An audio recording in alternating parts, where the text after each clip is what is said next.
Yeah, except those studies are simply false, completely, strongly, 100% false. Hi, I'm Adam West, the industry news editor for cardrates.com. I'm here today with Doug Kantor, the general counsel for National Association of Convenience Stores, as well as a member of the Merchant Payments Coalition Executive Committee. So first, Doug, thank you for joining us today.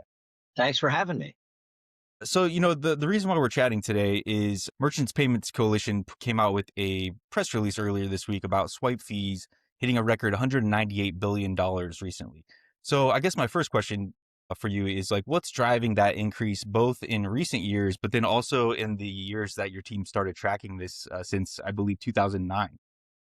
Yeah, there are a number of things that drive those increases. One is uh, price increases by Visa and MasterCard, and they increase both the interchange fee that they dictate to all the banks out there, as well as their own network fees that they collect on every transaction.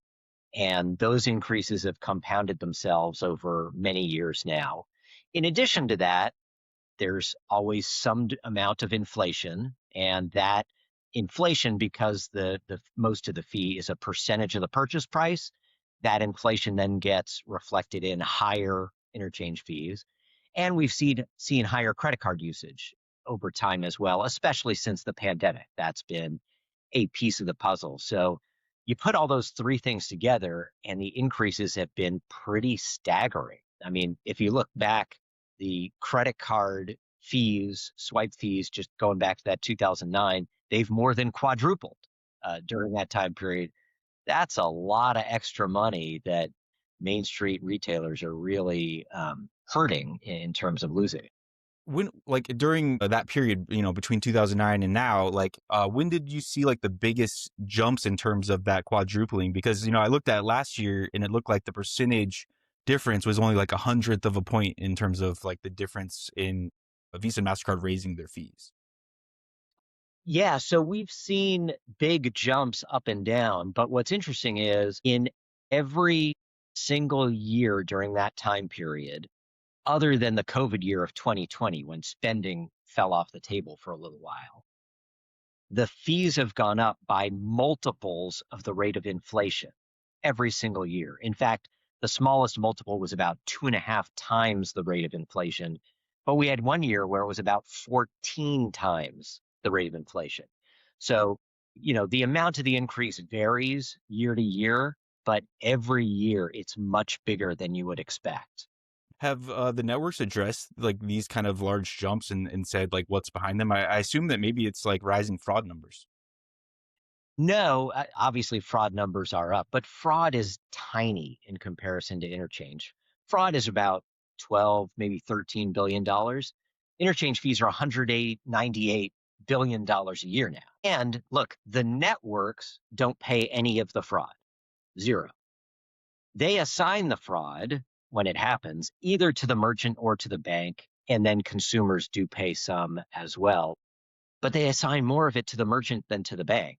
So if fraud were the reason, frankly, interchange should be going to merchants rather than the opposite direction. It's clearly not a fraud issue. The real issue is that Visa and MasterCard are competing to try to get the banks to put them on their cards. Mm. They don't care about competing for merchants because of the bad way that the market is structured. That has to change. With the swipe fees being higher, as we've been talking about, are certain types of merchants feeling this more than others? Yeah, there's a couple places. I mean, one, the rates are much higher for small businesses than they are for large businesses. So small businesses get hit the hardest, feel it the hardest. It's really tough on them. Then there are a few other categories that get hit especially hard. Online sellers, those who are all online or majority online, get hit with higher rates. Folks who have an app or sell through an app, they get hit with higher rates.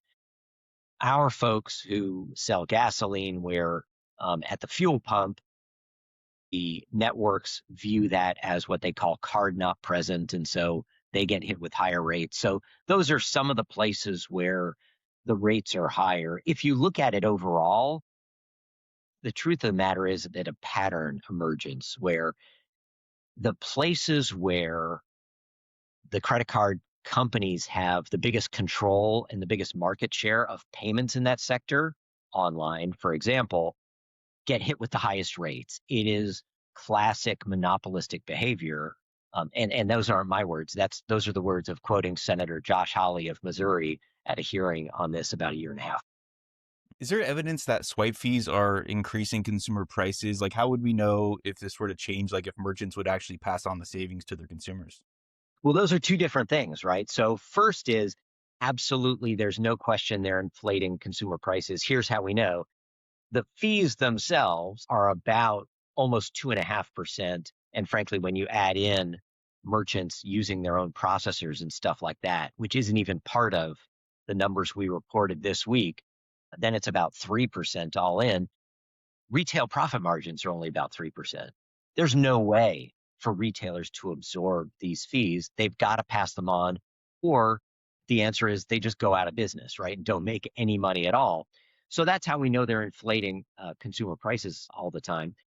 The reason why we know they'll reduce prices if we had some reform is that if you look over time at retail profit margins, they are always consistently very, very low. They range between about 2 and 4%. In grocery, they're typically under 2%. I mean, these are tight margins that are tough to live on. That doesn't change regardless of the business cycle. It didn't change, for example, when debit card fees went down, retailers did not make higher profits. In fact, their profit margins narrowed some. Retail is very competitive. It's almost like an economic textbook example of a competitive market because the prices are out there. People know it's transparent. So that's how we know people will save is that American retail, there's lots of choices and people use those choices to look for better prices. Some studies have found that accepting cash is more expensive than accepting cards. So I guess my question is like, if that's the case, like, aren't credit cards still kind of in a better position? Like, why are swipe fees still such a big issue? Yeah, except that those studies are simply false, completely, strongly, 100% false. So the Federal Reserve economists, Kansas City Fed, have studied this in a systematic way. And they found that the cost of cash is minuscule. It's less than debit card fees, which are regulated by law by the Federal Reserve. And in fact, far less. Some of those studies you're talking about do not count many of the costs related to accepting credit cards, like having point of sale equipment, right? Having your processor, connecting to the system, all this kind of stuff. They were incredibly unrealistic. The Kansas City Fed has done this, like I said, in an apples to apples way and found it's not even close. Cash is way, way cheaper. That's interesting. I definitely will take a look at that after the call. Okay, so after failing to pass with the recent housing bill, like where does the effort to pass the CCCA stand right now? Yeah, so it's an interesting dynamic on this one because the Credit Card Competition Act, there's bipartisan support. The president has endorsed it. It's clear that the votes are there to pass it into law. What's not clear is the legislative procedure path to get there. The banks and credit card companies are very good at ducking a vote on this and finding procedural ways to make sure that nobody ever has to decide this question, but an overwhelming majority of members of Congress support it and would support it if it came up for a vote, just like an overwhelming numbers of the public support it. We've polled this many, many times, and it's got a 40 or 50 point spread in terms of those who support it compared to those who don't. People generally do feel like they get the short end of the stick with credit cards and they get nickel and dimed on fees and they say anything that helps deal with all these fees is probably a good thing. You know, I personally think that the reason why this is coming up again, we've seen this come up, you know, over the years a few times, but you know, it's a midterm election year. There's a big talk about affordability. Like, how serious do you think the president is about this? I can just take him at his word. He looks serious. He said he wants to Congress to pass it now. So we'll take that. There's no other evidence out there any way you look at it. Folks who watch elections, as you said, they noted the overwhelming public sentiment is affordability. These fees inflate the cost of virtually everything that people buy. For the average family, it's over $1,200 a year. That's real money to most people. And it's just hidden in there. With some things out there, we can all decide, look, I'll buy that, I won't buy that. And that is the way markets work. And so if you price something too high, the price will come down, or it's not, guys aren't going to be in business for very long. But this one, there's nothing consumers can do about it. It's out there happening, and they don't get a choice. They don't see it when they go to the cash register to check out. We've been writing about this movement toward merchant surcharging. That's a way that a lot of merchants are trying to get past some of these fees, to remain profitable. So, with consumers seeming to be a little bit more open to, paying these types of surcharges, maybe that's a path that can solve this for everybody. So there's a couple problems with that. One is it's still, while this is more common, for example, at restaurants and that kind of thing, most businesses feel like they can't get away with that because people will go to the store down the street. And one of the reasons they'll do that is that people don't see these fees and don't realize they're there. So they think the store is trying to rip them off when this happens. And nobody wants to lose a customer over that. It's not the retailer's fault that these fees are there. Obviously, the retailers wish they weren't there. So that's why it's not really a good solution, and why it hasn't really taken off. We notice it when it does happen because it is new and different and jarring, but it's been pretty isolated to certain sectors like restaurants and some occasional small businesses and that kind of thing. It's really a sign of desperation on their part that after years of just taking it, they feel like they have no other options other than to surcharge. Yeah. We've been watching this steady growth on BNPL, and I know it costs merchants a lot more to be able to offer these types of services. So I feel like maybe that's a bit counterintuitive based on like this swipe fee conversation. It is. Yeah. The BNPL conversation is an interesting one because they pitch this idea that they're bringing a customer that otherwise couldn't really afford to make a purchase. And so it's an incremental new customer for those merchants. And that's been compelling to some merchants, mostly in online sales. There's not a lot of BNPL in person, some, but most of it has been in the online context, and those businesses have been willing to go that way. We'll see how that develops over time. It's obviously still a very small part of the market compared to credit cards, but it is growing. It has grown some overseas in a similar way, a lot of online purchases. It may be that that pricing changes over time depending on those trends, but that's been the value proposition they've said is you're just not going to have a sale at all if you don't do it. Yeah. So we've been seeing more state level efforts to ban swipe fees on taxes and tips, specifically like in Illinois and then Colorado. And so why is that specific movement gaining so much traction right now? There seems to be an innate feeling that, hey, charging these fees on the tax or tip amount of the transaction just isn't fair, right? When a retailer collects sales tax, for example, for the state, they're doing a service for the state, right? They don't get any of that money. It costs them money to collect it. But the idea of then adding swipe fees on top of it and charging them to be the involuntary tax collector for the state, if you will, that doesn't seem right. And it's somewhat similar with the tips, right? That's the employee's money. It's not the business's money.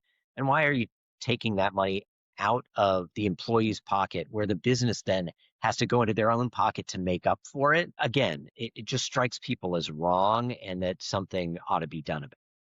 With this like growing patchwork of state laws like becoming what seems to be the primary approach as the CFPB is kind of taking their foot off the gas on regulation, what does it mean for merchants who operate in multiple states, like how to navigate that? Obviously if you're on the local level, you're just kind of sticking to the local rules, but like what does it mean for national businesses? Well, it depends on the patchwork, right? There's different laws impose different things. Here in payments is pretty welcome for merchants who operate across state lines because, look, they already deal with different sales taxes and that sort of thing state by state. They're used to it. It's not that big a deal. And the idea that, great, you shouldn't be charging somebody for collecting sales tax anyway, That makes sense. We talked about this before the call a little bit, but we write to a credit card industry audience. That includes all the stakeholders. That includes merchants. It includes issuers. Includes banks, fintechs, everybody who's involved, really. And so I think for us, like we would like this to end up in a situation where everybody's happy. All the stakeholders find that this is a reasonable arrangement for everybody. Everybody can win. Is there a realistic path where merchants, networks, issuers all benefit fairly? So, yes, we could get to a place where everybody benefits fairly. We're not in that place now, unfortunately. Look, credit cards are an essential part of everybody doing business every day. Millions of people use them, millions of merchants take them. That infrastructure is there and it serves an important purpose. The problem is not whether we should have credit cards or not. Um, it's the way the pricing is set that is the ultimate problem here. Visa and MasterCard setting the prices for the banks just isn't okay. We don't allow price fixing and haven't since the Sherman antitrust law passed, more than 100 years ago. You go back to the Teddy Roosevelts of the world and that sort of thing. It's a basic tenet of how the American economy works is, yeah, competitors, they got to set their own prices. They got to do business their own way. And we all benefit from that. We're all better off, not just on price, actually, but on service, right? You get more innovation, you get better product offerings, you get the restaurant down the street making better food and serving you better because they're worried about losing those customers. It's just the way it ought to work in credit cards.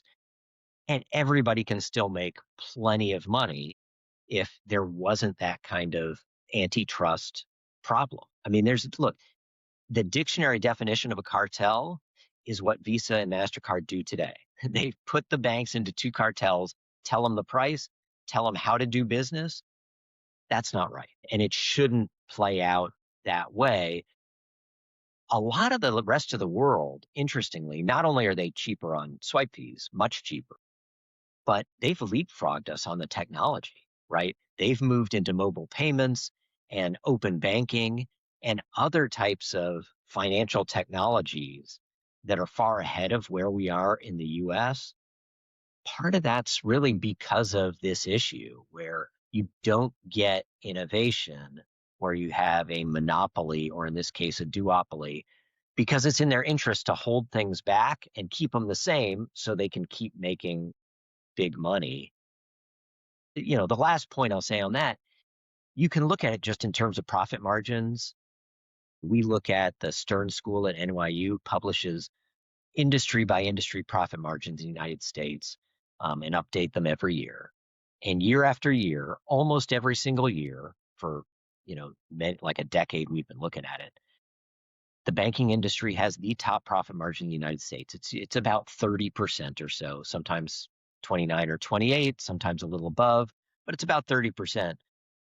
As I said, retail margins are usually about 3%, between 2 and 4. Those banking margins, on average, higher than any other industry. You can talk about oil, pharmaceuticals, tobacco, you name it. All of them have lower profit margins than banks. Yeah, I mean, I guess the investors are probably happy about that at least, but like from a corporate perspective, I mean, if they're beholden to their stakeholders and their investors, they have to chase those profits. So, I mean, like, how does that mesh, I guess? Sure, look, every business tries to maximize its profits. They should. That's what they're set up to do. But somebody's got to set the rules of the road to say you can't just do that at everyone else's expense. That's why we have antitrust laws, for example. Look, lots of our members could probably make gigantic profit margins if they were allowed to coordinate, say, the price of gas, but they're not. They can't get away with that and shouldn't do it.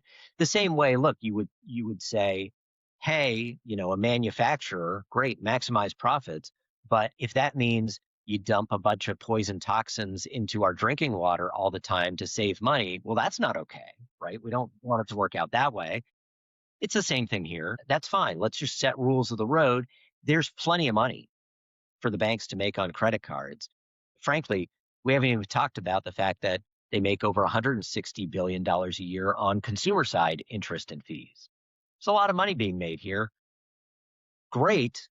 Just do it the right way. Doug, I think that's all we had for today. So I just wanted to thank you for joining us. I really enjoyed the conversation. I enjoyed it too. Thanks so much.